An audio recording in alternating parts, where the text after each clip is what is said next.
मेरे प्यारे भक्तों, राधे राधे। आज की हमारी कहानी है भगवान बचाएगा। बहुत ही प्रेरणादायक कहानी है। आइए शुरू करते हैं। यह कहानी एक साधु की है जो भगवान का सच्चा भक्त था और अपने जीवन का हर क्षण ईश्वर की भक्ति में समर्पित कर दिया था।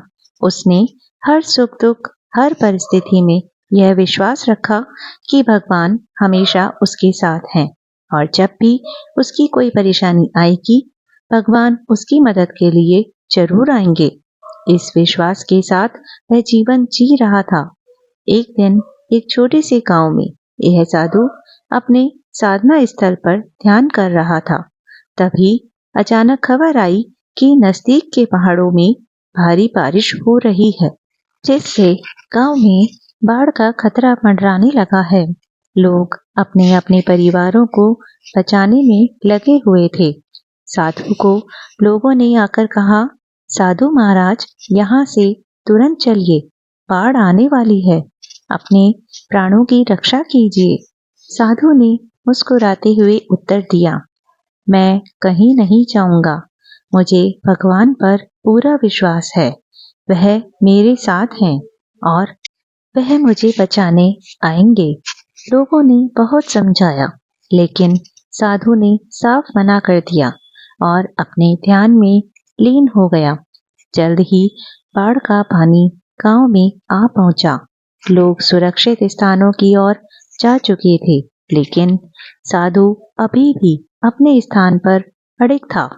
पानी धीरे धीरे बढ़ता जा रहा था और साधु के पास एक छोटी सी नाव आई। नाविक ने कहा, साधु महाराज, जल्दी से नाव में बैठिए, नहीं तो आप डूब जाएंगे। पानी बहुत तेजी से बढ़ रहा है। साधु ने फिर से मना कर दिया और कहा, मुझे भगवान पर विश्वास है, वे आएंगे और मुझे बचा लेंगे। नाविक ने कई बार आग्रह किया, लेकिन साधु अपने स्थान से हिला तक नहीं। अंत में नाविक उसे छोड़कर आगे बढ़ गया। पानी और ऊपर चढ़ने लगा। अब साधु मंदिर की छत पर चढ़ गया।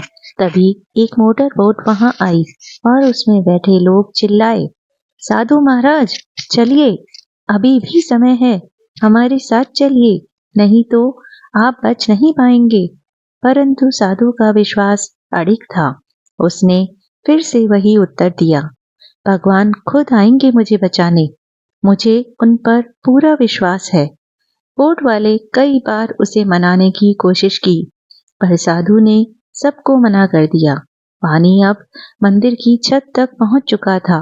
तब एक हेलीकॉप्टर आया और उसमें से बचाव दल ने रस्सी नीचे फेंकी और साधु को ऊपर आने को कहा, लेकिन साधु ने फिर वही जवाब दिया, मुझे भगवान पर अटूट विश्वास है, जब समय आएगा वे मुझे खुद बचाने आएंगे।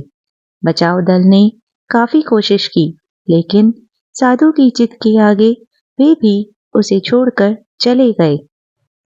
आखिरकार बाढ़ का पानी और बढ़ गया और साधु पानी में बह गया। उसकी मृत्यु हो गई। जब वह मरकर भगवान के पास पहुंचा तो उसने भगवान से सवाल किया, हे प्रभु, मैं आपका इतना बड़ा भक्त था, मेरा आप पर इतना विश्वास था कि आप मुझे बचाने आएंगे, फिर भी आपने मुझे क्यों नहीं बचाया? भगवान मुस्कुराए और बोले, वत्स, मैंने तुम्हें बचाने की हर कोशिश की। पहले नाव भेजी, फिर मोटर बोट भी भेजी और आखिर में हेलीकॉप्टर भी भेजा, लेकिन तुमने ही मेरी मदद को ठुकरा दिया। मैं हर रूप में तुम्हारी मदद के लिए आया, लेकिन तुमने मेरे संकेतों को पहचाना ही नहीं। यह सुनकर साधु को अपनी भूल का एहसास हुआ और उसने भगवान से क्षमा मांगी। इस कहानी से हमें यह शिक्षा मिलती है कि भगवान हमारी मदद करने के लिए कई रूपों में आते हैं। वे हमेशा हमारे पास होते हैं, लेकिन हमें उनकी मदद को पहचानना सीखना चाहिए। हमें यह समझना चाहिए कि भगवान हर बार चमत्कार करके ही नहीं, बल्कि साधारण उपायों और घटनाओं के माध्यम से भी हमारी मदद करते हैं। मेरे प्यारे भक्तों, अगर आपको यह कहानी अच्छी लगी हो तो प्लीज आप इसे ज्यादा से ज्यादा लाइक और शेयर कीजिए और ऐसी ही और कहानी सुनने के लिए मेरे चैनल को सब्सक्राइब भी कर लीजिए। और अगर आप मुझे फेसबुक से देख रहे हैं तो मेरे पेज फ्रेग्रेंस ऑफ ज्ञान को फॉलो भी कर लीजिए। धन्यवाद।